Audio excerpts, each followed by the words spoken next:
Hello viewers, welcome to Kapil Joshi tutorial.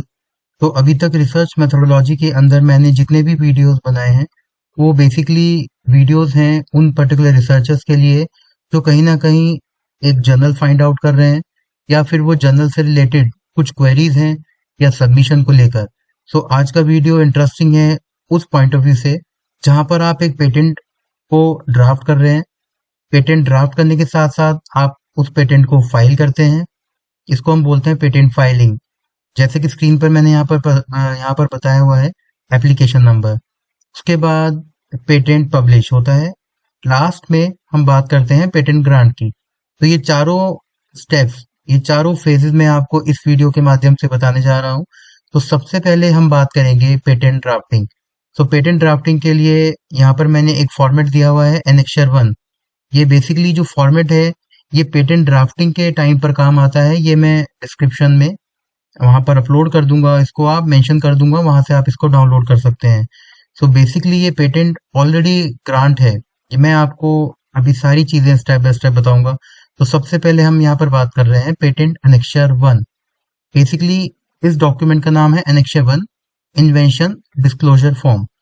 अब ये disclosure form basically क्या करता है, इसके अंदर there are certain type of areas.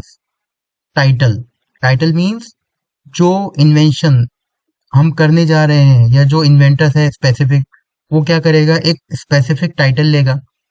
उस पर्टिकुलर टाइटल के बेस पर वो अपनी प्रॉब्लम आइडेंटिफाई करेगा। प्रॉब्लम आइडेंटिफाई करने के बाद वो कहीं ना कहीं फिर पेटेंट गैप निकालेगा। तो ये सारी चीजें मैं आपको बताऊंगा। तो सबसे पहले हम बात कर रहे हैं हेडिंग नंबर 1 की, टाइटल। टाइटल मीन्स जो इन्वेंशन हम करने जा रहे हैं उसका specific title. Second is inventor list. ये इन्वेंटर लिस्ट, यहाँ पर आप एक से ज्यादा इन्वेंटर्स हो सकते हैं किसी पेटेंट के अंदर। अगर आप चाह रहे हैं कि 4-5 पर्सन मिलकर एक पेटेंट को ड्राफ्ट कर रहे हैं तो obviously you can add maximum number of inventors. अब इसके बाद ये तो हो गया हमारा बेसिक फंडा, टाइटल और इन्वेंटर्स के नाम। इसके बाद जो सबसे इंपॉर्टेंट होता है पेटेंट के अंदर वो माना जाता है description of the invention. This is your third heading. अब ये थर्ड हेडिंग बेसिकली क्या बोलती है, it means problem address by the invention. जो भी इन्वेंट हम करने जा रहे हैं उसके बिहाफ पे क्या प्रॉब्लम आप एड्रेस कर रहे हैं, यानी कि क्या आप प्रॉब्लम आइडेंटिफाई कर पा रहे हैं। इसको हम एक नाम लेते हैं, वो होता है प्रॉब्लम स्टेटमेंट।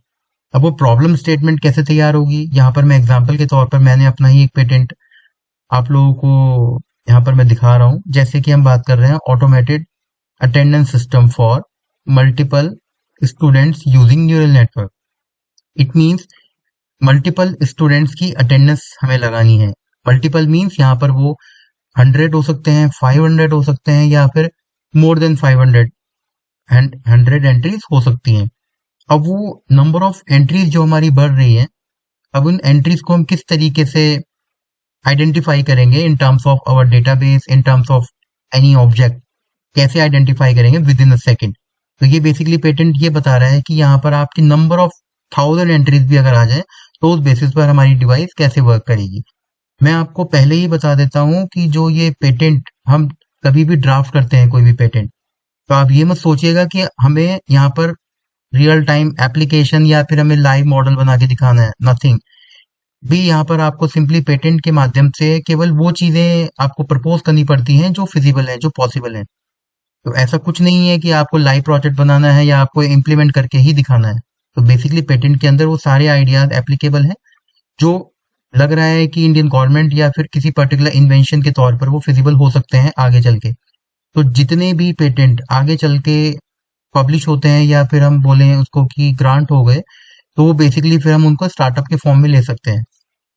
तो ये थर्ड हेडिंग आप देख रहे हैं, यहाँ पर उन पर्टिकुलर स्टूडेंट्स की अटेंडेंस मुझे लगानी है जिन स्टूडेंट्स को मैं बोल रहा हूँ कि 1000 एंट्रीज एक साथ हो सकती हैं।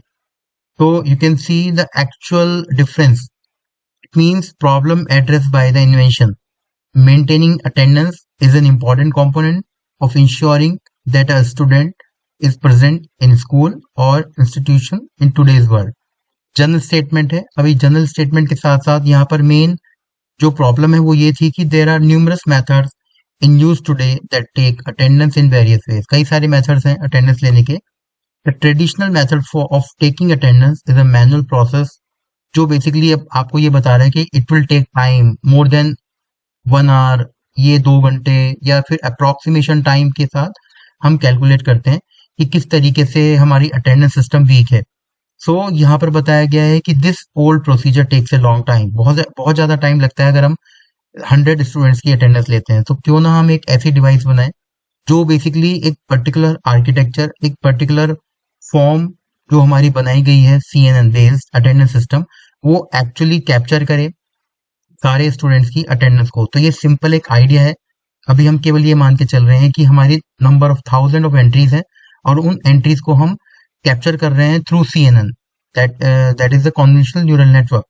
So with the help of this system, we capture multiple objects or entities within the timeline or verify the whole attendance in a systematic way of tracking student attendance. तो यही हमारा पर्पस है कि हमें एक CNN एक model है, एक सिंपल आर्किटेक्चर है जिसके थ्रू हम नंबर ऑफ एंट्रीज को एक साथ कैप्चर कर पा रहे हैं विद इन अ सेकेंड। यही हमारा पर्पस है। इस पेटेंट के अंदर सबसे खासियत ये है कि ये पेटेंट बेसिकली यहाँ पर हमारा टाइम सेवर है। बेसिकली यहाँ पर हम जितने भी स्टूडेंट्स की अटेंडेंस लेंगे उसमें हमारा टाइम सेव होगा।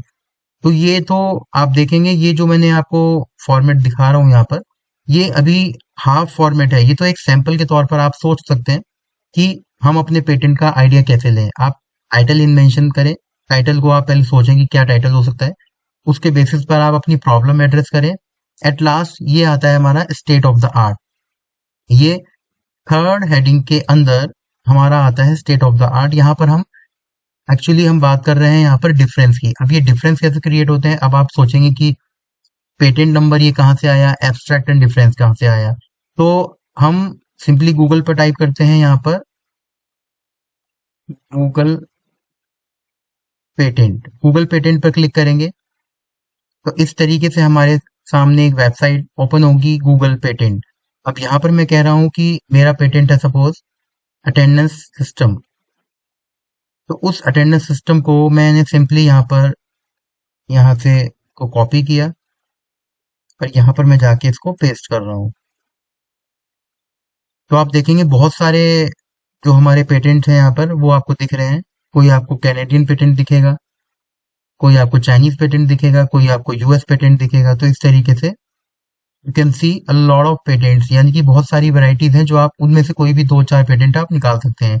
जैसे मैं बात कर रहा हूँ कैंपस विजडन क्लाउड सिस्टम, ये पेटेंट नंबर मैंने यहाँ से, चाइना का पेटेंट है, मैंने यहाँ से इसका पेटेंट नंबर कॉपी किया और इस पेटेंट को जो मैं पेटेंट ड्राफ्ट कर रहा हूँ इस पेटेंट के अंदर मैंने यहाँ पर इसको सिंपली पेस्ट कर दिया इस तरीके से। तो आपके पास ऑप्शन है कि आप कितने पेटेंट्स को आप इंक्लूड कर सकते हैं। नॉर्मली जो पेटेंट गैप होता है, रिसर्च गैप, वो बेसिकली फाइंड आउट किया जा रहा है 4 to 5 पेटेंट्स के साथ। तो आपने पेटेंट नंबर उतारा एंड देन जो भी इसका एब्स्ट्रैक्ट है, वो एब्स्ट्रैक्ट नॉर्मली लोग क्या करते हैं, as it is copy paste कर लेते हैं। कॉपी पेस्ट नहीं करना है, थोड़ा बहुत यहाँ से आप आइडिया लेकर आप तब उसको यहाँ पर पेस्ट करें। As it is copy paste करेंगे तो वो इश्यू बनता है फिर आपके प्लैगियरिज्म, या सिंपली एज इट इज आप किसी का एब्स्ट्रैक्ट उठा के यहाँ पे डाल रहे हैं। बेटर है कि आप थोड़ा बहुत उसको रिफॉर्मेशन करें, इसको कहीं ना कहीं थोड़ा चेंज करके लिखें। फिर एट लास्ट जो डिफरेंस होते हैं, दैट्स द मेन की। यहाँ पर डिफरेंस आपको अपने पेटेंट के और इस पर्टिकुलर पेटेंट के बारे में आपको एक एक लाइन में डिफरेंस क्रिएट करते हुए चलना है। These are the difference between your patent and another patent. ऐसे करके हमने डिफरेंस बताया। फिर ये डिफरेंस बताने के बाद आता है हमारा detail description part. Detail description part basically बात कर रहे हैं हम technical and non technical architecture की। तो ये बेसिकली डिस्क्रिप्शन है आपके इन्वेंशन का, जो भी आपने इन्वेंट किया है उसका आर्किटेक्चर आप यहाँ पे बताएंगे कि किस तरीके से हमारा आर्किटेक्चर वर्क कर रहा है। ये यहाँ पर 100, 101, 102 दीज आर द कंपोनेंट्स। कोई भी आर्किटेक्चर आप बना रहे हैं, आर्किटेक्चर सबसे पहले तो बनेगा basic flow chart, basic flow diagram, और उसके बाद आप बनाएं एक फंक्शनल डायग्राम। इसको मैं बोलूंगा एक basic flow diagram, figure number 1। और ये मेरा है फिगर नंबर 2। यहाँ पर मैंने नीचे फिगर्स मेंशन नहीं किए हैं क्योंकि आपको मैंने पहले ही बताया है कि ये इनकम्प्लीट फाइल है। इनकम्प्लीट फाइल मीन्स जो सबमिशन करा था वो फाइल, मेरी फाइनल जो कॉपी थी वो कुछ और है। यहाँ पर मैं सैंपल कॉपी के तौर पे आपको बता रहा हूँ कि किस तरीके से हम बेसिक डायग्राम जो मैंने आपको ये दिखाया है और उसके बेसिस पर मैं यहाँ पर फंक्शनल डायग्राम की बात कर रहा हूँ। ये मेरा फंक्शनल डायग्राम है, किस तरीके से मेरी डिवाइस वर्क करेगी। यानी कि CNN अटेंडेंस सिस्टम, मैंने बात करी है CNN आर्किटेक्चर की, जो एक एज डिवाइस के रूप में काम कर रही है। 100, ये 100 जो है बेसिकली ये आपकी ये वाली डिवाइस है 100। यहाँ पर हम बात कर रहे हैं 100 एज असिस्टेड विजन डिवाइस, जिसमें लोकल सर्वर है, क्लाउड सर्वर है, और उसके साथ नंबर ऑफ एंट्रीज हैं स्टूडेंट्स की, वो ऑटोमेटिकली सेव हो रही है इनटू द डेटाबेस। अब ये आप ध्यान दीजिएगा, कोई भी डायग्राम आप बनाते हैं तो उसमें आप ये कंपोनेंट जरूर यहाँ पर मेंशन करें, सो दैट जो भी कंपोनेंट आप यहाँ पे नंबर्स मेंशन करेंगे अपने डायग्राम के अंदर, उन कंपोनेंट्स को आपको नीचे यहाँ पर एक्सप्लेन भी करना होगा। क्योंकि ये जब हम पेटेंट ड्राफ्ट करते हैं, ड्राफ्ट करने के बाद जब ये पेटेंट फाइल होता है, तो इसकी एक एक डॉक्यूमेंट्स जब मेंटेन होंगे कोर्ट में, या उसको हम किसी पर्टिकुलर एजेंसी के थ्रू अगर हम फॉरवर्ड कर रहे हैं, तो वहां पर हमें इन सारे कंपोनेंट को एक्सप्लेन भी करना होता है। तो जब ये सारे कंपोनेंट्स को आप अच्छे से एक्सप्लेन कर लेते हैं, all technical and non technical description will be described here. तो उसके बाद थर्ड, अब आप देखिएगा जो थर्ड है मेरा यहाँ पर हेडिंग या डिस्क्रिप्शन ऑफ द इन्वेंशन, इसका थर्ड का ए हो गया मेरा problem address by the invention, B हो गया मेरा यहाँ पर, मैं आपको दिखा देता हूँ, यहाँ पर बी हो गया मेरा रिसर्च गैप, एंड देन सी है, इसमें मैंने technical and non technical description की बात की है, डिटेल डिस्क्रिप्शन। फिर डी यहाँ पर बनता है मेरा advantages of the invention. It means आपको एडवांटेजेस के अंदर कीवर्ड्स लिखने हैं अपने पेटेंट के, एंड क्लेम्स मीन जो भी आप क्लेम करना चाह रहे हैं कि मेरा पेटेंट बेटर है औरों से, तो आप उन की फीचर्स को यहाँ पर क्लियरली मेंशन करेंगे, क्योंकि आपके पूरे पेटेंट में यही सबसे इंपॉर्टेंट चीज है कि आपके क्लेम्स किस तरीके से आप यहाँ पर बना रहे हैं। वो क्लेम्स आपके कॉन्फ्लिक्ट नहीं होने चाहिए किसी दूसरे पेटेंट के साथ। तो इस तरीके से हम अपना पेटेंट ड्राफ्ट कर लेते हैं। तो ये है आपका बेसिकली पहला स्टेप पेटेंट ड्राफ्टिंग में। It will take time 3 to 4 hours और मोर देन 4 आवर्स आप ले सकते हैं इसको। अभी एज ए बिगनर्स फॉर्म में आप इसको 1 दिन का टाइम लें पेटेंट ड्राफ्टिंग में। अब उसके बाद सेकंड पेटेंट फाइलिंग, जब हम पेटेंट फाइल करते हैं, ये हमारी पेटेंट ड्राफ्टिंग जब पूरा हो जाता है, तो हम इसको किसी पर्टिकुलर एजेंसी के थ्रू हम या फिर किसी ऑर्गेनाइजेशन के अंडर में हम ये पेटेंट फाइल करते हैं। तो उस तरीके से हमारा एक पेटेंट एप्लीकेशन फाइल करने के बाद हमें ये एप्लीकेशन नंबर मिलता है। ये एप्लीकेशन नंबर आप जब आपको मिलेगा, देखिए ये मेरा बेसिकली पेटेंट जो है यहाँ पर ये पब्लिश हो रखा है। तो इस पेटेंट के अंदर आप देखेंगे डेट ऑफ फाइलिंग, क्या डेट थी पेटेंट फाइलिंग की वो लिखी हुई है, क्योंकि जब पेटेंट आपका फाइल होता है तभी आपका एप्लीकेशन नंबर जनरेट होता है। तो ये एप्लीकेशन नंबर इंपॉर्टेंट इसलिए है क्योंकि इसको आप यहाँ से जब कॉपी करेंगे, मैं आपको दिखा देता हूँ, आप इसको जब यहाँ पर कॉपी करके, यहाँ पर आप साइट है बेसिकली पेटेंट सर्च में आप जाके यहाँ क्लिक करें। ये एप्लीकेशन स्टेटस में जाकर आप अपने पेटेंट का स्टेटस पता लगा सकते हैं। जैसे मैंने ये कॉपी किया, यहाँ पर मैं कैप्चा कोड डाल देता हूँ 0SQ86 शो स्टेटस। तो ये मेरे पेटेंट का एक्चुअल स्टेटस बताएगा। हालांकि ये पेटेंट ग्रांट हो चुका है, तो यहाँ पर आप देखेंगे file RQ file published under examination and disposed. It means publish होने के बाद अंडर एग्जामिनेशन जाता है, आपकी क्वेरी सॉर्ट आउट होती है, एंड देन जब आपके क्लेम पूरी तरह से कंसीडर कर लिए जाते हैं, उसके बाद you will get certificate, grant certificate. तो ये पेटेंट पब्लिशिंग का जो पूरा का पूरा डॉक्यूमेंट है, यहाँ पर मैंने पूरा डॉक्यूमेंट लिया हुआ है, आप देखेंगे। और कई सारे पेटेंट्स हैं जो आपके यहाँ पर पर्टिकुलर इन्वेंटर्स के जो पेटेंट पब्लिश हो रखे हैं।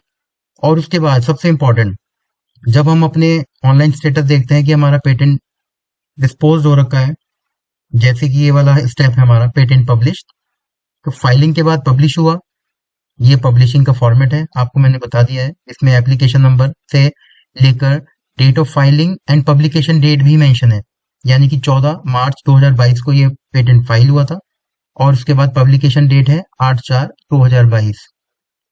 तो ये ऑटोमेटेड अटेंडेंस सिस्टम, इस पेटेंट की मैं बात कर रहा हूँ। ये पेटेंट फाइल हुआ था 7 मार्च 2022 को और पब्लिश हुआ है 8/4। इट मीन्स 1 महीने के अंदर अंदर ये पेटेंट पब्लिश हो गया। जब हमारा पेटेंट पब्लिश हो जाता है, तो इस तरीके से हमारा फेज चलते हैं। तो लास्ट में जो हमारा पेटेंट ग्रांट हुआ है डिस्पोज, तो मैं आपको पेटेंट ग्रांट का सर्टिफिकेट भी दिखा देता हूँ, जो हमें मिलता है the patent office, government of India. ये basically rule 74 of the patent rules, ये बेसिकली हम बात कर रहे हैं patent IPR, intellectual property rights, intellectual property India. इस तरीके से पेटेंट नंबर दिया जाता है यहाँ पर। फाइनल पेटेंट नंबर जो ग्रांटेड है, ये एप्लीकेशन नंबर है, जैसे कि मैंने आपको ये दिखाया था एप्लीकेशन नंबर, ये वाला एप्लीकेशन नंबर है मेरा। और उसके साथ साथ पेटेंटी जो हमारी ऑर्गेनाइजेशन है, और इसके साथ साथ फिर name of inventors, number of inventors हैं। एट लास्ट में इसका जो डेट ऑफ ग्रांट है वो बहुत इंपॉर्टेंट होता है, 13/8/2024। तो आप अंदाजा लगा सकते हैं कि पेटेंट जब पब्लिश हुआ, जब ग्रांट हुआ तो 7 मार्च 2022, पब्लिश हुआ अप्रैल 2022, और जब ये पेटेंट ग्रांट हुआ तो ये हुआ 2024। तो आप अंदाजा लगा सकते हैं अप्रॉक्स 2 इयर्स लगे हैं पेटेंट को ग्रांट होने में। और ऑब्वियस सी बात है, इतना टाइम ही लगता है पेटेंट ग्रांट में। आप याद रखें, कोई भी पेटेंट की ड्यूरेशन ऑलवेज 20 इयर्स मानी जाती है, यानी कि इसकी जो आइडिया है, जो उसका एक्चुअल ड्यूरेशन है, वो केवल 20 इयर्स तक है, पेटेंट का जो एक्चुअल ड्यूरेशन होता है। तो आई होप आपको ये सारे कॉन्सेप्ट क्लियर हो गए होंगे कि 4 फेजेस ऑफ पेटेंट में patent drafting, patent filing, patent published and patent grant. तो मैं उम्मीद करूंगा कि आप भी एक बार पेटेंट खुद से ड्राफ्ट करके देखें, और पेटेंट ड्राफ्टिंग के साथ साथ क्या प्रॉब्लम्स आती हैं आपको, आप मेरे साथ ये प्रॉब्लम जरूर शेयर करें कमेंट सेक्शन में। So thanks for watching this video.